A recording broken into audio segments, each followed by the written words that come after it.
ॐ विश्वं दर्पणदृश्यमाननगरी तुल्यन्निजान्तर्गतं पश्यन्नात्मनि मायया बहिरिवोद्भूतं यथा निद्रया यस्साक्षात् कुरुते प्रबोधसमये स्वात्मानमेवाद्वयं तस्मै श्रीगुरुमूर्तये नमः इदं श्रीदक्षिणामूर्तये बीजस्यान्तरिवाङ्कुरो जगदिदं प्राङ्निर्विकल्पं पुनः मायाकल्पितदेशकालकलना वैचित्रचित्रीकृतं मायावीव विजृम्भयत्यभिमः योगी वयस्वेच्छया तस्मै श्रीगुरुमूर्तये नमः इदं श्रीदक्षिणामूर्तये तस्मै श्रीगुरुमूर्तये नमः इदं श्रीदक्षिणामूर्तये।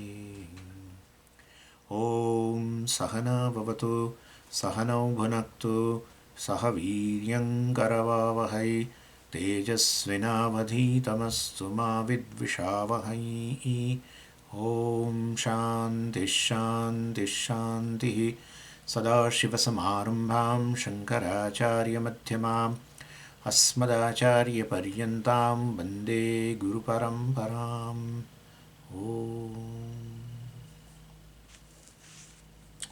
Verse 65. अन्नप्राणादिकोशेषु सुविचार्य पुनः पुनः आनन्दव्यक्तिमीक्षित्वा ब्रह्मलक्ष्माप्ययुयुजत. So, in case of a Brahmajnanam, well, two types of jnanam are possible: paroksha jnanam, aparoksha jnanam.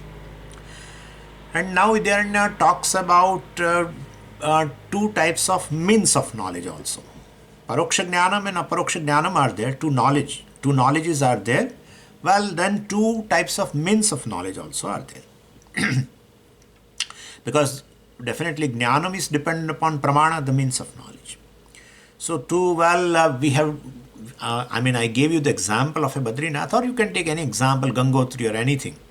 To know about Gangotri, indirectly, either you listen to somebody, so Shabda, or you read something, again Shabda, or somebody says something and you infer about Gangotri.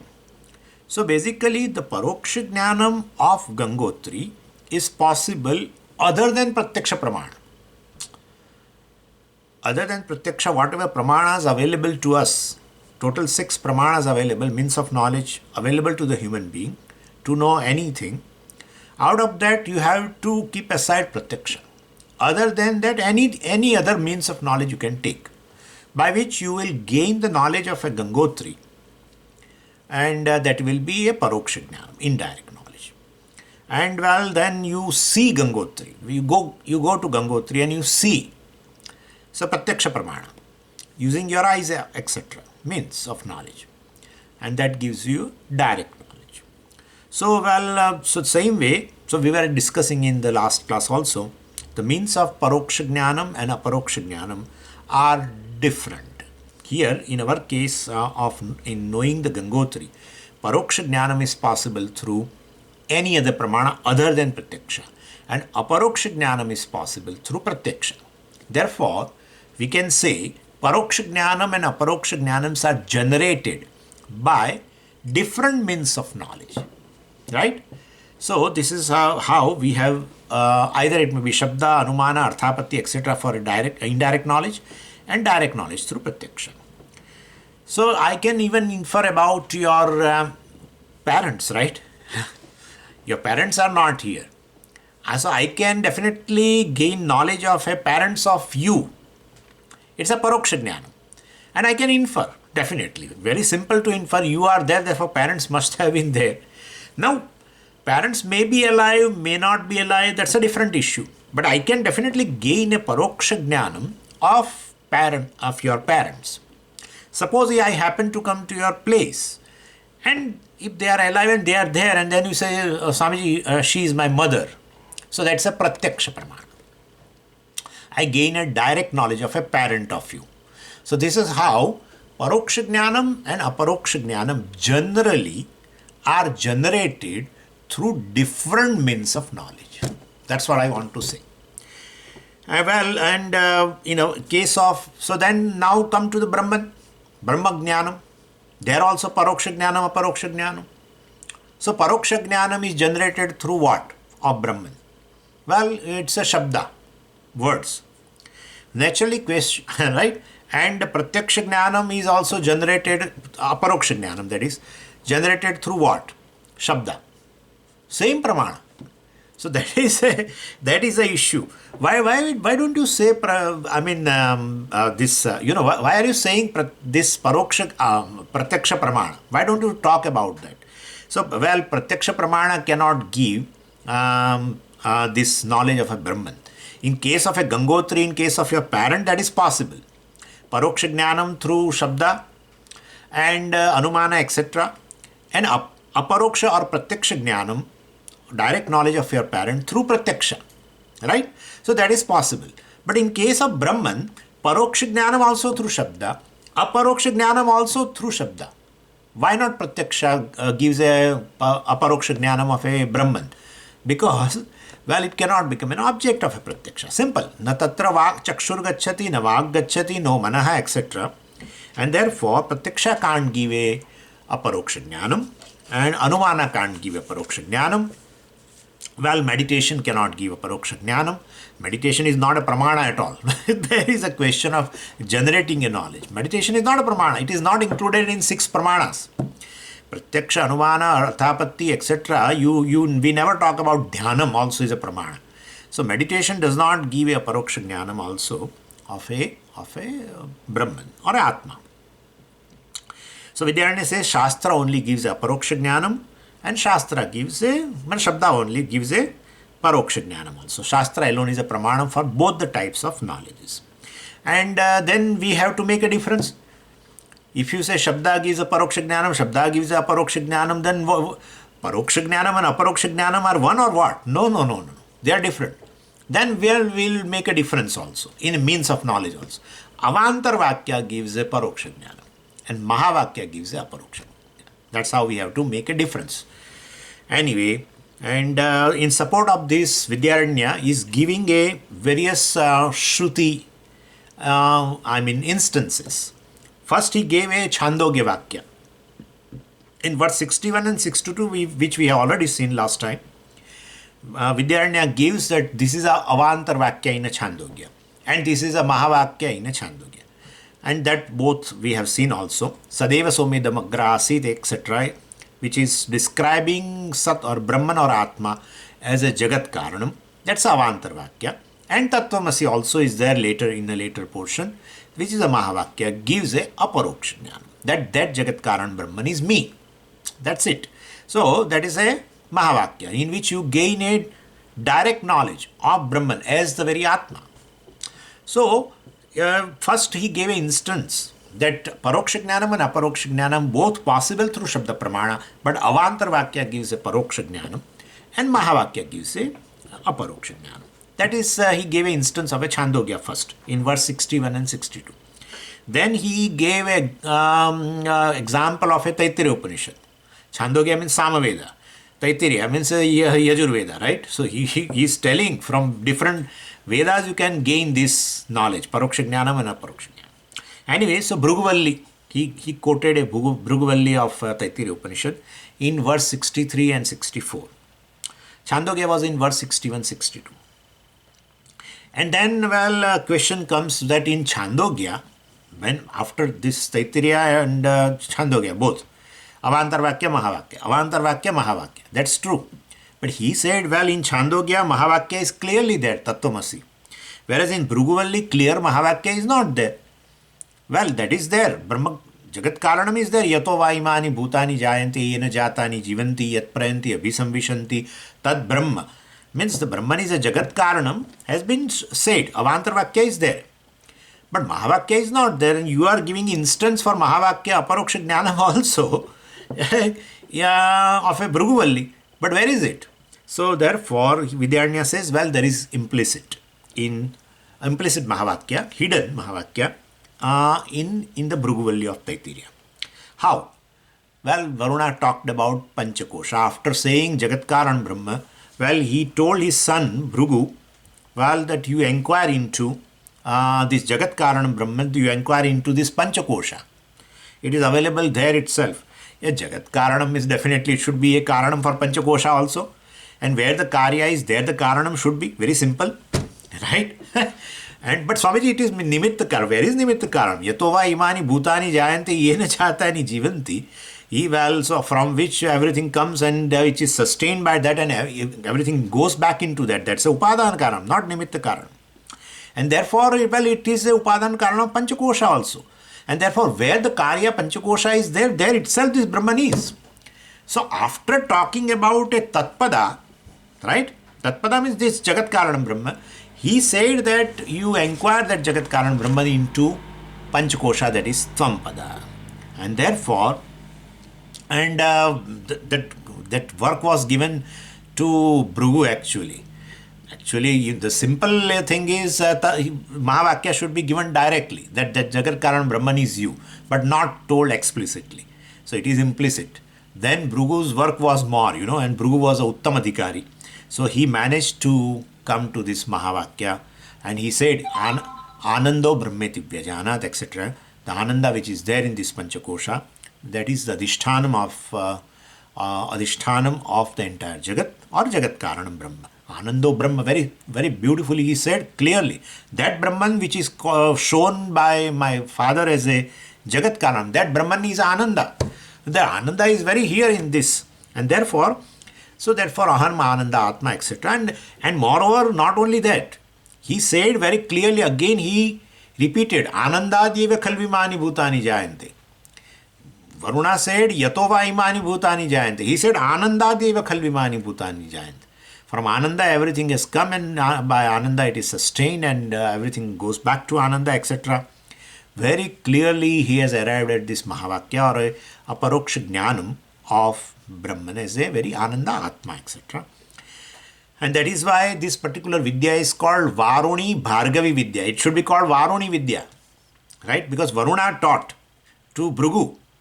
But this Vidya is called Bhargavi Vidya also, because Bhrigu has arrived at that Jagat Karan Brahman is myself, even without explicit Mahavakya.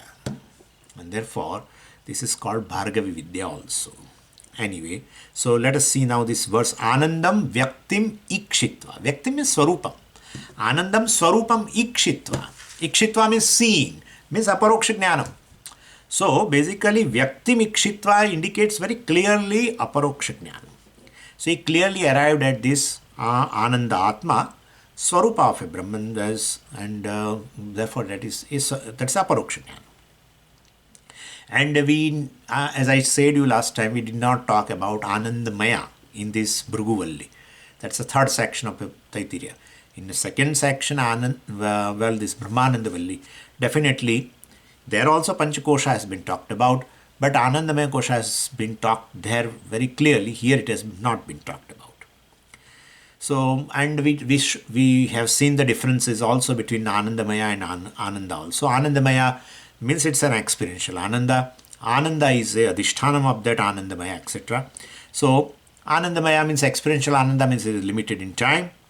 And naturally, it is there right now and it won't be there later, right?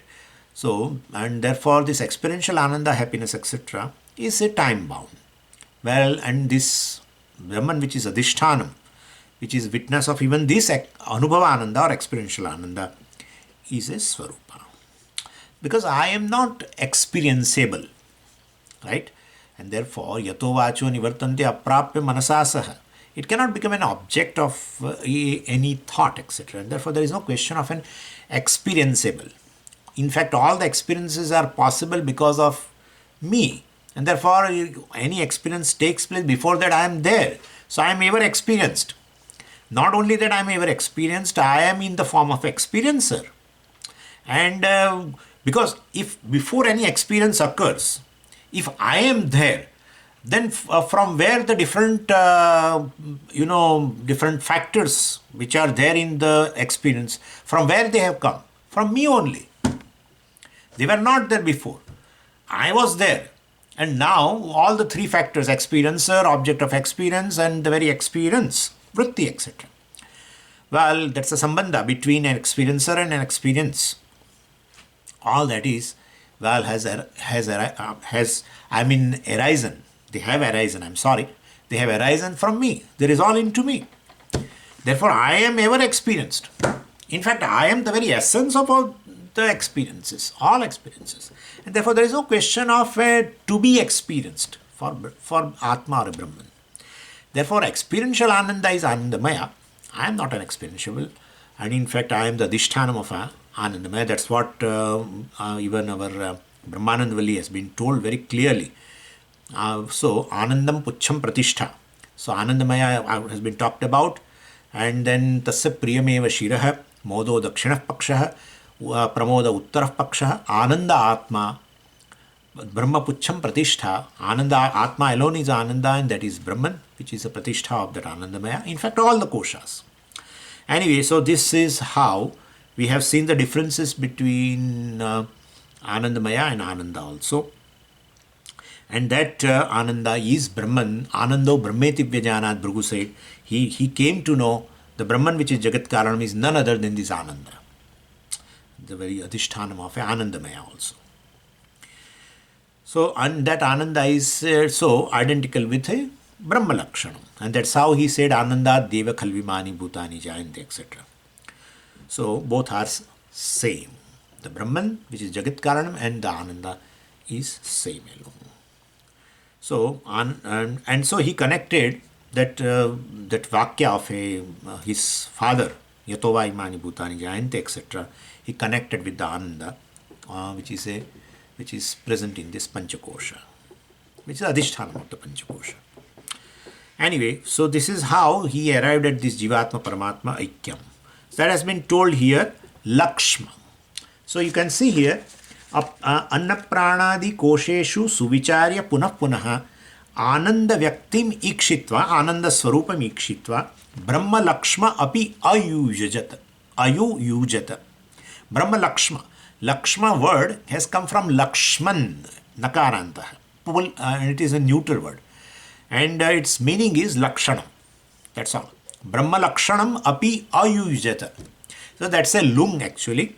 And it's a past tense. So we can convert into our simple past, and that is Ayojayata. So, well, he has connected that Brahma Lakshanam, Yatova Imani Bhutani Jayante, etc., that Brahma Lakshanam, Jagat Karanam Brahma, that is Brahma Lakshanam, he has connected to this Anandam Vyaktim. He has connected that Brahma Lakshanam to Ananda, the Sarupa of that Brahman. And so that is how Ayujata means he connected. We have to see it that way. And then, but why he has used word Lakshma? Instead, he should have told Lakshanam, then we would have understood. But it's a question of a meter, So it's a verse. So he has to fulfill the requirement of a meter. And therefore, sometimes they use another word, which can has a less number of letters, etc. So anyway, so Yuj Dhatu Parasmipadi, it's a lung ekvachanam. It's a 10th conjugation. Yojayati, etc. means to connect. So he has connected Brahma Lakshanam to this Ananda, which is present as the Adhishthanam of this Panchakosha in a Tvampada. That is a Tatpada, Jagat Karanam Brahma. So Tatpada and Tvampada he has equated, connected. And that's how very clearly he repeated that Lakshanam of that Brahman here also in case of Ananda by saying Anandadeva Khalvimani Bhutani Jayante. Varuna said Yatova Imani Bhutani Jayante. He said Anandadeva Khalvimani Bhutani Jayante. And therefore Anandena Jatani Jivanti, etc. Very clearly he has arrived at this Jivatma Paramatma Aikyam. And so that is why it is called Bhargavi Vidya also. Varuni Bhargavi Vidya. So this is a Vidya given by, Brahma Vidya given by Varuna, so Varuni Vidya. But he has done a lot of work, homework, our Bhrigu. And so it is also called Bhargavi Vidya. And if you want to know the section, it's a Bhrigu that is the third chapter, and that's the sixth section. This Anando Brahmeti Vyajanat, etc. Okay. Now let's go to the next verse, 66. Satyam Jnanamanantam cha Ittevam brahma svalakshanam uktva guhahi tattvena kosheshvetat pradarshitam. Now Vidyaranya goes back to Taittiriya Upanishad, second chapter, because there also it is there Jagat Karanam, etc., etc., and Panchakosha Viveka, etc., and again then you can come to Tvampada also. So by Tasmadva etasmad atmanaha akasha sambhutaha, etc., there Brahman has been introduced as a Jagat Karanam, and that Brahman has been later shown as a Adhishthanam of Panchakosha. So it has come down to even Tvampada also. So Mahavakya is also there. Anyway, and so first Avantar Vakya is given. Satyam Gnanam Anantam Brahma. We can take it as a Mahavakya, but let us take it that way because he is saying like that. Satyam Gnanam Anantam Cha Iti Evam Brahma Swalakshanam. Swalakshanam means Swarupa Lakshanam. So, this Satyam Gnanam Anantam Brahma is a Swarupa Lakshanam because, and it gives a Paroksha Jnanam of Brahman. So, Satyam means what? Pure existence. Why pure existence? Why this adjective? Pure existence and impure existence. What is this? No. Existence associated with the name and form. That is how we arrive at. All the time you know existence, but through name and form. So, you say mobile is. So, is means existence. But that existence is associated with a name and form. Right? So, basically Satyam means pure existence, means devoid of name and form. Because the existence which is associated to a name and form, well, definitely is a limited. Well, if this is not there, you will not say now it exists. You will say non-existence. Therefore, associated with the existence associated with a name and form is available for negation. And then if it is available for negation, it cannot be Satyam. So Satyam means definitely existence, because Asthatu only has been used to make word Satyam, means existence, but devoid of name and form. Because name and forms keep changing. So then, well, definitely we can't take it that way. So that's how we say pure existence. And then Jnanam, pure knowledge, consciousness, pure knowledge. Anantam is infinite, that is there. But so, even in case of a pure consciousness, well, Jnanam is pure consciousness. Satyam, pure existence. This is pure consciousness. Why? What is this pure consciousness? Well, because basically consciousness also is associated with a thought. Right? That's how it becomes cognition. Any cognition means a thought plus consciousness. And therefore, basically, that's what we call bodha. Pratibodha viditam matam, etc., etc. We have seen in the Kenopanishad also. Pratibodha viditam matam. This Atma is to be known in every cognition. As what? As an invariable consciousness. So other than consciousness, a thought. Again, it's a name and form, but I'm saying, so a thought plus consciousness. But the thought may vary, because it's all dependent upon name and form. That vary. But the consciousness which illumines the thought is invariably present. That is Atma. So Jnanam means consciousness, which is invariably present in every cognition. Well, that alone we have to take. We can't take cognition as a Jnanam here. We say I have a knowledge, well, in my buddhi, but that cannot be taken because it is not Satyam. Cognition keeps varying. So we have to see Satyam and Jnanam both together, right? It is Brahma Lakshanam. So Jnanam means if you take just a cognition, then it cannot be Satyam because it varies. Now a part cognition, it goes, right? And then mobile cognition, then this cognition. But there is something in the cognition which is not available for negation, which is invariably present all the time. And that is consciousness. And therefore the consciousness, pure consciousness, devoid of thought, is Jnanam. Pure existence, without any name and form, is Satyam. And infinite, that is infinite. So consciousness which is, that consciousness is limitless. Anyway, so this is Satyam Jnanam Anantam.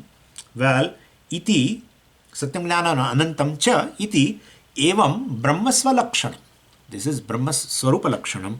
Well, and that gives you, let us say it gives you a Paroksha Jnanam. So, and then, Uktva, having said this Satyam Jnanam Anantam, etc., well, etat pradarshitam.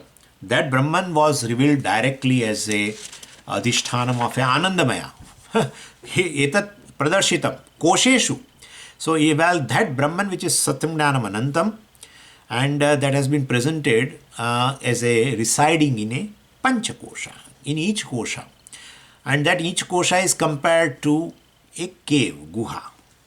Shankaracharya doesn't take that way. Shankaracharya, in a bhashyam of this, Yoveda ni Satyam Jnanam Anantam Brahma Yoveda Nihitam Guhayam Parame Vyoman, etc. There he quotes other acharyas also and gives a little different meaning, but I am not going into that. I will tell what meaning Shankaracharya ji prefers. And he says this buddhi alone is a guha, because Brahman has manifested there. Oh, Brahman has manifested in this buddhi guha, the cave of this intellect. Then, then you will know, but you don't know. That's how it is. Nobody says, I am Brahman. Therefore, definitely this buddhi is a guha, is a cave. In a cave, the things which is right there, present, but you don't know. So, same way, buddhi also is a guha in which all these cognitions are there. Ahamvritti also is there, but that ahamvritti you don't connect to Brahman. And therefore, we call this buddhi as a guha only. And in fact, there is another thing also. Buddhi is called a guha. At the same time, everything is recognized in the buddhi. It is Acharya calls it as a upalabdhi sthanam, where knowledge takes place. And so the whole world is known to you. Where? In the buddhi. Then the adhishthanam of the world will be known to where? Where you know the world, there you know the adhishthanam also, because without adhishthanam, where is world? So where you know the world, there itself you know the adhishthanam. And therefore, buddhi alone is a place where knowledge takes place. That's how he says, Yo Veda Nihitam Guhayam. Satyam Jnanam Anantam Brahma. That Brahman, Yaha Veda, one who knows, Vijanati. Where? Nihitam Guhayam. Guhayam is this buddhi. There itself it is known as a very aham. And therefore, Guhai Tattvena. But Vidyaranya does something else. He doesn't just say buddhi is a guha. That's Acharya. Shankaracharya said in Bhashyam, in that Taittiriya. But Vidyaranya takes every kosha as a guha. Where he has taken? In the third chapter, where we saw this Panchakosha, Viveka we did, right? Viveka Panchakam. So, in the third chapter, Panchakosha Viveka we did. There he said every kosha as a guha. So, it's a little difference. This is a tradition. You can do this elbow, a little bit here and there. It doesn't make much difference. Ultimately, Brahman is present there in this guha. Either you take this all koshas as a guha, or you just say buddhi as a guha, whatever. So this is how guhahi tattvena, he says here also. So residing in kosheshu guhahi tattvena, in panchakoshas, that Brahman which is Satyam Jnanam Anantam is residing, and that has been revealed.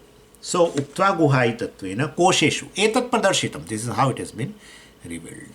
So and therefore, definitely in the second chapter also, and that Satyam Jnanam Anandam Brahma, which has been shown as a Jagat Karanam, has been revealed through Panchakosha ultimately as a adhishthanam of a Panchakosha. Lastly, as I told you, Anando Brahmeti, Ananda Atma Brahma Puchham Pratishtha. That Brahman which is Jagat Karanam is a Pratishtha of this Anandamaya Kosha also. In Anandamaya, this Vijnanamaya is Pratishtitam. In Vijnanamaya, that's how we have seen. And therefore, ultimately all Panchakoshas adhishthanam, is this Brahman which is Jagat Karanam. So that's how Tatpada and Tvampada have been equated very wonderfully. So you won't find a direct Mahavakya like Tattvamasi Prajnanam Brahma, Ayam Atma Brahma. You don't find in Taittiriya like that. Even in a third section Bhruguvalli, or in a second section Anandavalli, Brahmanandavalli or Anandavalli, they call either Brahmanandavalli, they call Brahmavalli, or they sometimes call Anandavalli also. Anyway, so this is how it has been revealed. Brahma Puchham Pratishtha means Brahman is a Pratishtha, Adhishthanam of all Panchakoshas which are present here. So So you gain paroksha jnanam. Tasmadva etasmad atmana akasha sambhutah. Brahman has been shown as Jagat Karanam, right? Paroksha jnanam. And later you gain a aparoksha jnanam also. That is the adhishthanam of Panchakoshas also. Panchakosha means Tvampada. Just Jagat Karanam means Tatpada. Has been equated. Verse 67. Parokshena vibuddhendraha ya atmetyadi lakshanat aparokshikartumichan chaturvaram gurum yayau. Vidyaranya goes back to now again Chandogya. So this is how he moves. First was a Chandogya we have seen, right? That is our Sadvidya Prakranam. Sadeva Sominna Bagra Asit Avantarvakya. Tattvamasi Mahavakya. Then he came to Taittiriya in Bhruguvalli. And there again Yatova Imani Bhutani Jayante etc. Avantarvakya. Jagat Karanam Brahma. And then Anando Brahmeti Vyajanat. Because he mentioned, very clearly said, that Brahman which I have defined like this, Yatova Imani, you inquire into this Panchakosha. He told. And then Brahman, he started inquiring, etc., etc. And lastly came to know this Ananda alone is this Brahman. From Ananda alone everything comes, etc., etc. And that is how Mahavakya is complete there also. Jivatma Paramatma Ikya is complete there. And after that he quoted second chapter also. Brahmanandvalli of Taittiriya. There also he is telling both Jnanam are possible. Paroksha Jnanam and Aparoksha Jnanam are possible. Avantarvakya and Mahavakya. And now again he comes back to Chandogya. Now this time not 6th chapter, it's now 8th chapter. 6th chapter Sadvidya Prakranam. 8th chapter Prajapati Vidya.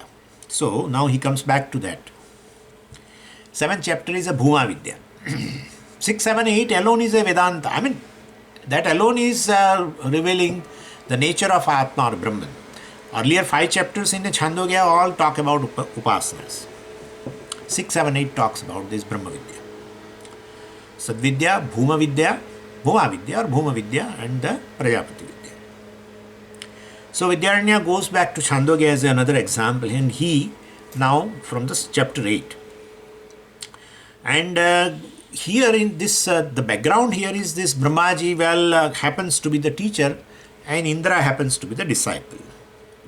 And Brahmaji revealed this Brahman, actually Brahmaji proclaimed that one who knows the Brahman will sarvamsha kaman apnoti. He will gain all objects of desire simultaneously. And then so he gave this advertisement, and so there were 2 applicants.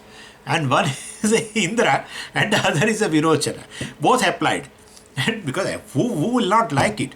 So it is not simultaneous, right? I mean, it is not one by one. Any object of enjoyment is not simultaneous. First you enjoy something and then you enjoy something else and then you enjoy something else. So here all the objects of enjoyment one gains simultaneously. Yugapat, not Kramena. And therefore, both were so much interested in knowing Brahman. So when then both applied and then they approached Prajapati. And then Prajapati said this. He described Paramatma, Brahman, as a Ashtaguna Vishishtaha. Ya Atma apahata papma vijaraha vimrutyuhu vishokaha avijikitsaha apipasaha satyakamaha satyasankalpaha etc. etc. vijanati iti. So in 871, 8th chapter, 7th section, 1st mantra, he said this. Ya Atma apahata papma etc. etc. vijaraha vimrutyuhu is free from the jara, old age, vimrutyuhu free from the death etc. Vimrutyuhu vigataha mrutyuhu yasmat saha atma vimrutyuhu. Avishoka free from the sorrow, and avijikitsa free from the hunger, apipasaha free from the thirst, satyakamaha satyasankalpaha, so that's the Ishvara, Jagat Karanam Brahma. So etc. it has been introduced that. Well, so that has been said by Vidyaranya here.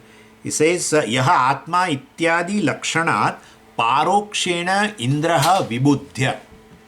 Ya Atma ityadi lakshanat. Means as I I quoted that mantra, ya atma apahata papma vijaraha vimrutyuhu vishokah vijigitsaha pipasah satyakamaha satyasankalpah etc. etc. That mantra is just quoting. Iti lakshana, through that definition of Brahman, well, which comes under what? Avantar Vakya. Because that is you has not been told to Indra. So then Indra parokshena vibhudya. Definitely then Indra will gain the knowledge of such a Brahman or Paramatma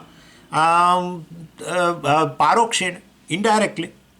And therefore he gained a paroksha jnanam of Brahman through this avantar vakya. Ya atma apahata papma etc. will be avantar vakya. And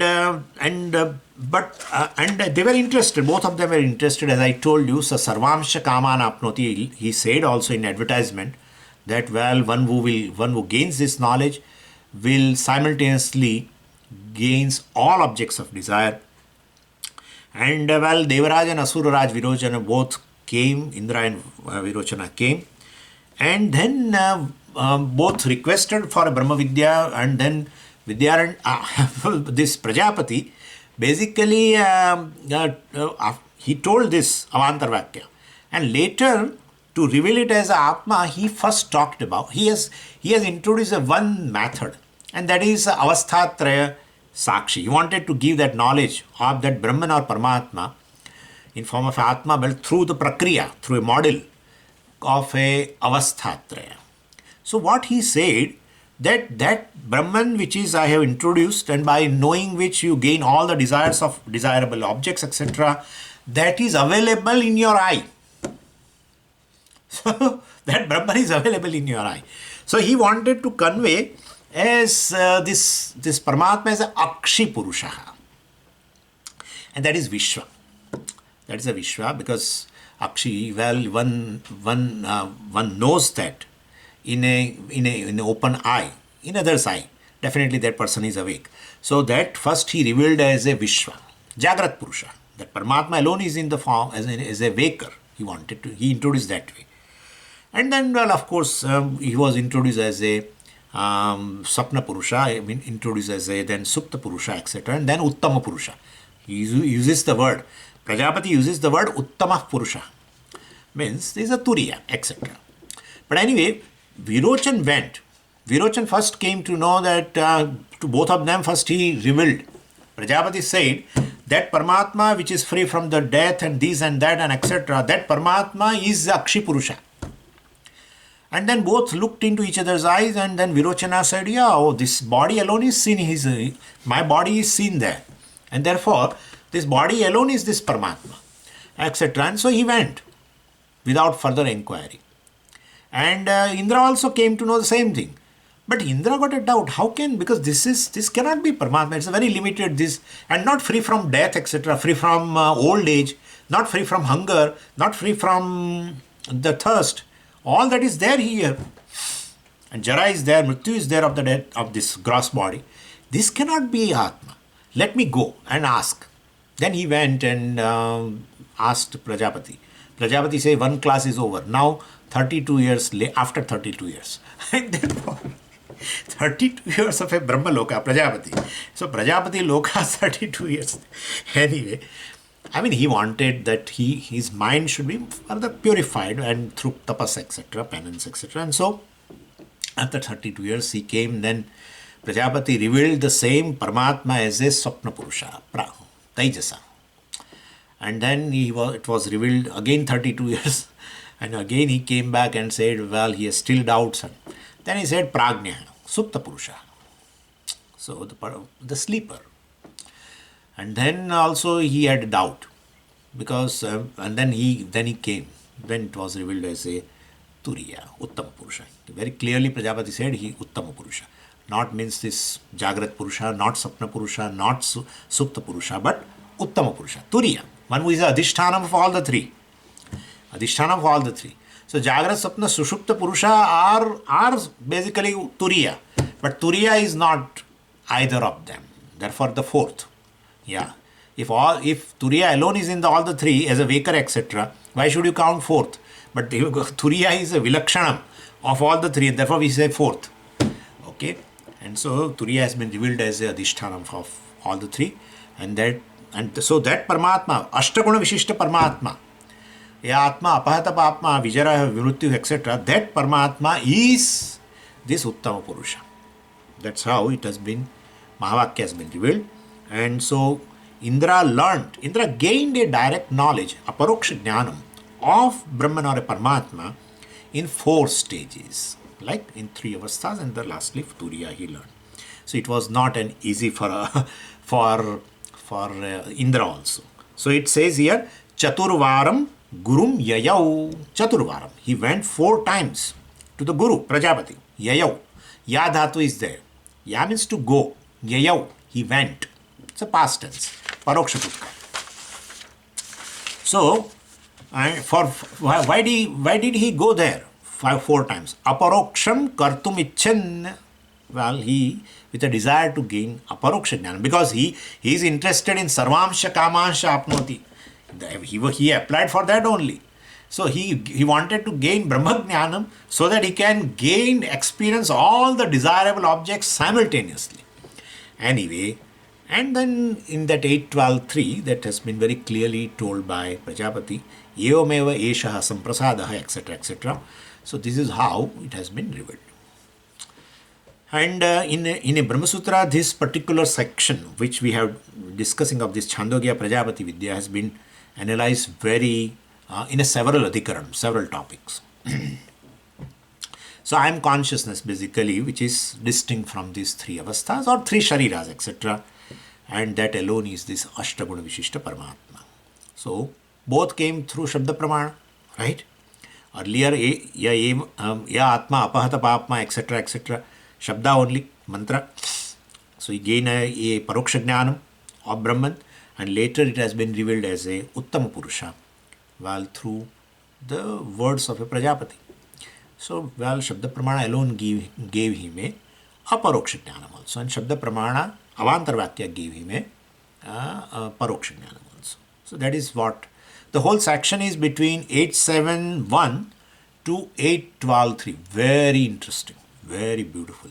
8.7.1 to 8.12.3. This is called Prajapati Vidya.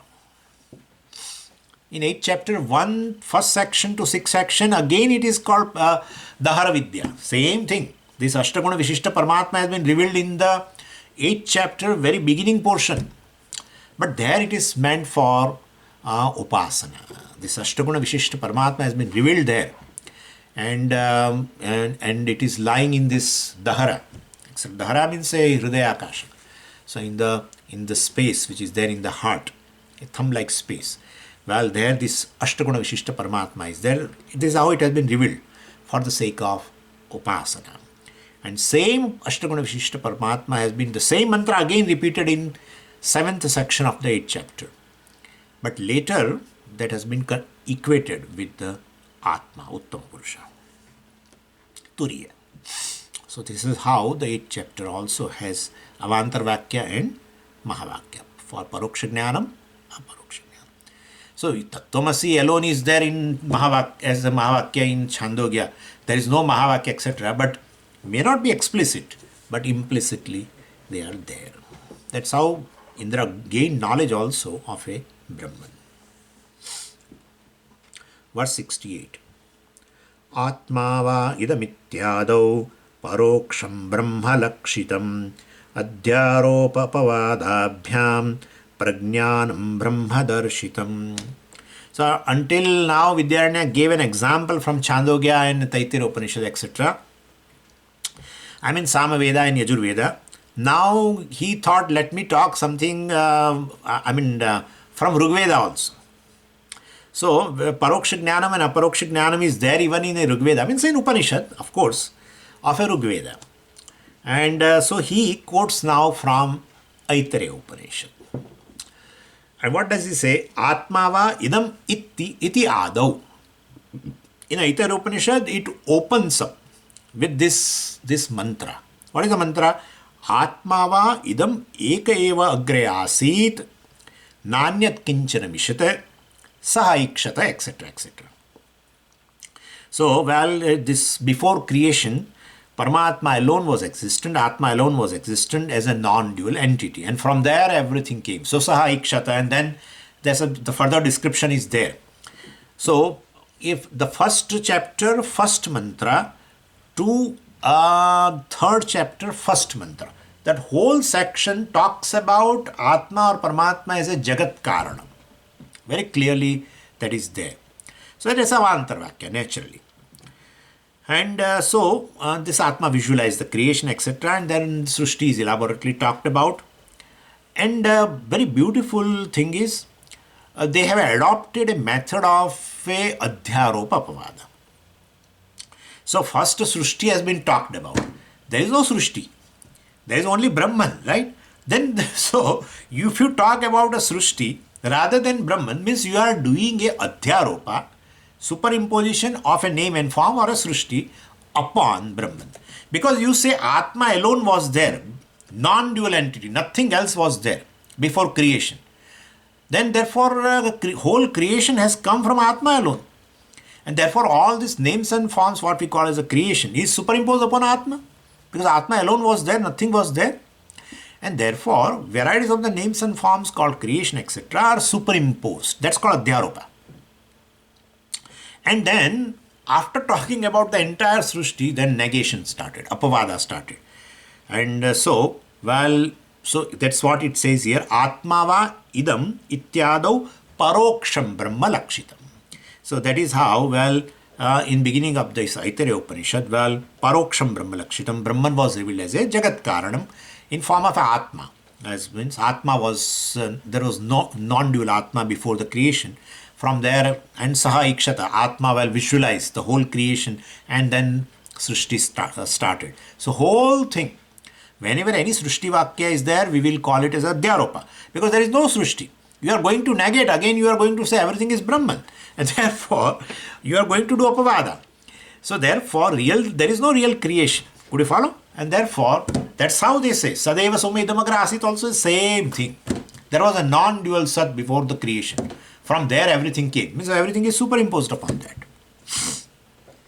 So this is how Adhyaropa Pavadabhyam Vidyaranya says. Prajnanam Brahma Darshitam. Thereafter this Adhyaropa Pavadabhyam means, creation was introduced and then later negated. Why did you, what is the significance of this Adhyaropa Pavada? Very simple and very beautiful also. What is that significance?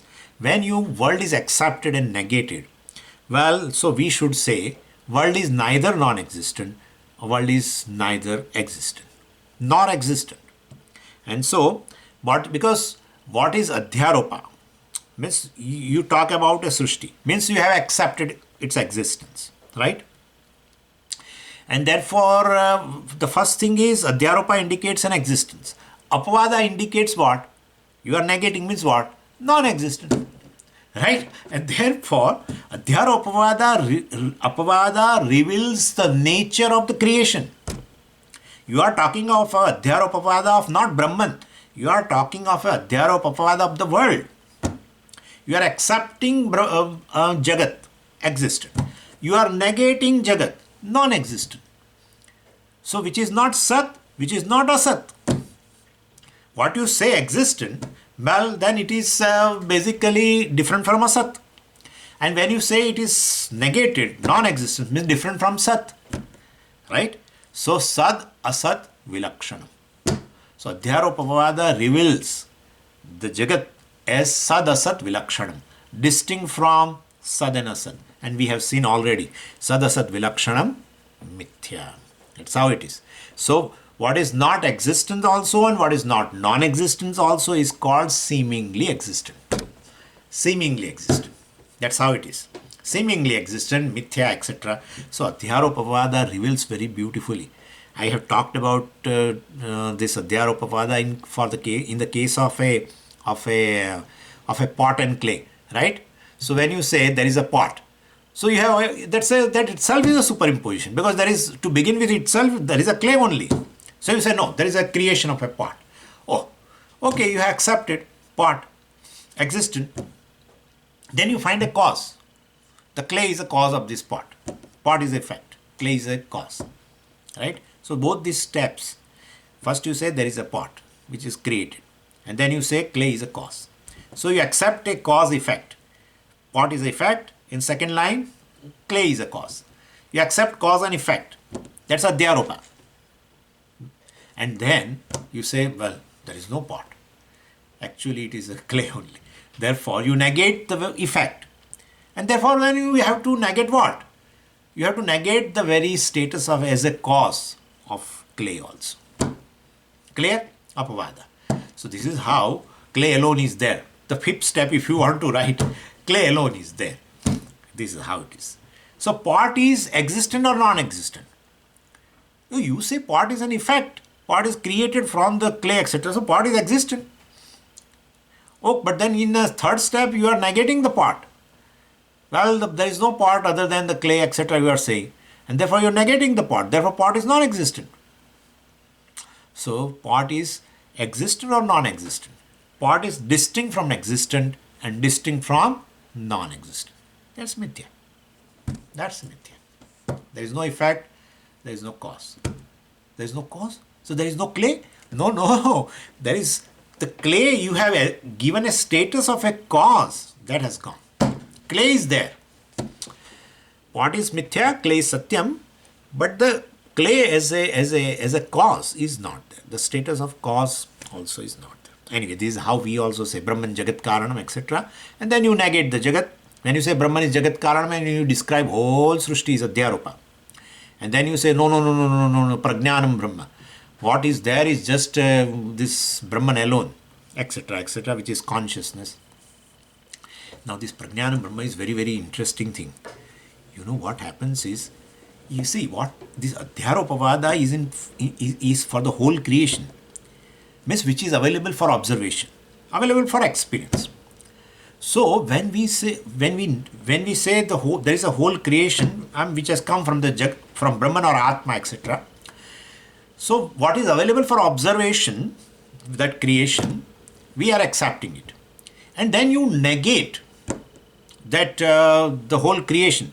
Means what is available for observation you are negating as a mithya now. Then what is satya? But there are only two things. One is what is available for observation, and the second is observer. So what is available for observation is negated by seemingly existent, etc., etc., by Adhyaropavada. And the observer is never available for this negation. Therefore, observer alone is a satyam. That's how it has been revealed. Prajnanam Brahma means this. Actually, the consciousness which is in the form of an observer, that alone is a satyam. What is available for observation, the Jagat, the object of observation, is mithya. That's how it has been revealed there. So, Prajnanam Brahma reveals Mahavakya. The very observer is this Brahman. And the Jagat which has come out from this Brahman. And that negates even the body-mind sense complex. That negates even your thought. That negates our memory. That negates our knowledge. That negates the senses. Everything. All is available for observation. Right? Available for experience. That is negated. So then what is left behind is just a consciousness. That consciousness alone is a Satyam. And therefore, this is how Mahavakya also has been revealed. After falsifying this whole entire universe, this observing consciousness alone is revealed as a Satyam Brahma. And Shankaracharya ji and Anand Giri ji wrote a big commentary on this Prajnanam Brahma, which is Mahavakya in the Aitareya, Rigveda. So anyway, these three Vedas have been talked about. Both have, all the three Vedas have a Avantar Vakya and Mahavakya in different Upanishads. Now what Veda is left? Atharva Veda is left. Then what are the Upanishads left of Atharva Veda? Mundaka Upanishad, Mandukya Upanishad, Prashna Upanishad, etc. And there you can find it out, alright? So that is your homework, okay? So therefore, Avantar Vakya, Mahavakya is there, everywhere it is there, you can find it. Anyway, so Vidyaranya says, well, all this, Vidyaranya has given these different examples, different instances from different Upanishads of different Vedas to prove that Paroksha Jnanam and Aparoksha Jnanam is only through Shabda, through Veda or through Shastra. In that, well, we will make a difference in terms of a means of knowledge. That is, Avantar Vakya is a means of knowledge for Paroksha Jnanam, and Mahavakya is a means of knowledge for Aparoksha Jnanam. So this is how it is. Verse 69. Avantarena Vakyena Paroksha Brahmadhir Bhaved Sarvatraiva Mahavakya Vicharada Parokshadhihi. So Avantar Vakyena, he's just summing up. So Avantarena Vakyena, by analyzing this Avantar Vakya, Paroksha Brahmadhihi Bhaved. Well, you gain a Brahmajnanam. Paroksha Brahmadi. Brahmadi means Jnanam. You gain a Paroksha Jnanam by Avantar Vakya. Then how does a direct knowledge of Brahman takes place? Well, by analyzing Mahavakya, you will gain a direct knowledge. Sarvatraiva. He says now, Sarvatraiva, in all instances, means in all Upanishads, Dashopanishad or 108, whatever it is, we can make a general statement now. Because we have seen 3 Vedas, few different Upanishads, Chandogya and Taittiriya, etc., etc. So, and Aitareya also. So, basically, in all instances, at all places, well, you can gain a direct knowledge through Mahavakya, not through meditation. So, Vidyaranya negates that Dhyanam does not give any knowledge. Nididhyasanam does not give any knowledge. Paroksham or Aparoksham. Shabda alone is a pramana. Till you gain that clarity that I and Jagat Karanam are one. That's it. Till then, you have to continue the Shravanam. You should continue the Shravanam of a Mahavakya. That's it. This should be very clear. My time for this is a very wonderful. People say in a very polished way. My time for why are you not seen in the class? Oh, my time for listening is over. Shravanam I did for many years. Now I have to do Nididhyasanam. So I am doing it. Okay. Are you clear that you are Jagat Karanam Brahma? No. Then where is Mahavakya Shravanam? There is that is direct knowledge. And therefore, well, Nididhyasanam, does not give this knowledge, Paroksham or Aparoksha Jnanam. This clear understanding that Jagat Karanam Brahman is I, or I is none other than Jagat Karanam Brahma, is Aparoksha Jnanam. And it has 2 things. I'm telling you, I will repeat it. It has 2 things in that, this Aparoksha Jnanam. Aparoksha Jnanam is a clear understanding, well, from Mahavakya. Or let us say like this, clear understanding from Mahavakya is this. What? I am free here and right now, irrespective of condition of my body, mind, sense complex, or irrespective of the conditions of the external situation. I am free here and right now. This is a understanding generated from any Mahavakya in the Upanishad, implicit or explicit. This is first. Second thing, clear understanding of the fact that nothing else is required other than this clear understanding to be, other than this clear understanding to be free. I will repeat it, clear understanding of a fact that nothing else is required other than the clear understanding to be free. That's it. I require something else for making it clear that I am Jagat Karanam is another Brahma. So, well, then question is, what about this Mananam? And you all the time talk about Mahavakya Shravanam. What about our Mananam and Nididhyasanam, etc.? Well, even though this sadhanam is complete, we have a Viparit Bhavana that something is, this sadhanam means of knowing Atma as a Jagat Karanam is incomplete. Well, that should go by Nididhyasanam. I am still a sadhaka. I told you, I think last time. I am still a sadhaka. I am a seeker of moksha. Moksha is an event which happens in the future, or I will experience Brahman in the future. Well, if you have, after even gaining this knowledge that you are Brahman, Jagat Karanam Brahman, well, even after gaining the clear understanding, still you say that I am seeker, not I am sought. Well, basically, then you require a Nididhyasana. then you require Nididhyasana. Even after clear understanding, then why Nididhyasana? Because habitually you take yourself as a seeker. That's it. That's it. So that's how we say Nididhyasanam removes this viparita bhavana. You are sought. You take yourself to be seeker of moksha, and still you feel that you have to experience Brahman, etc.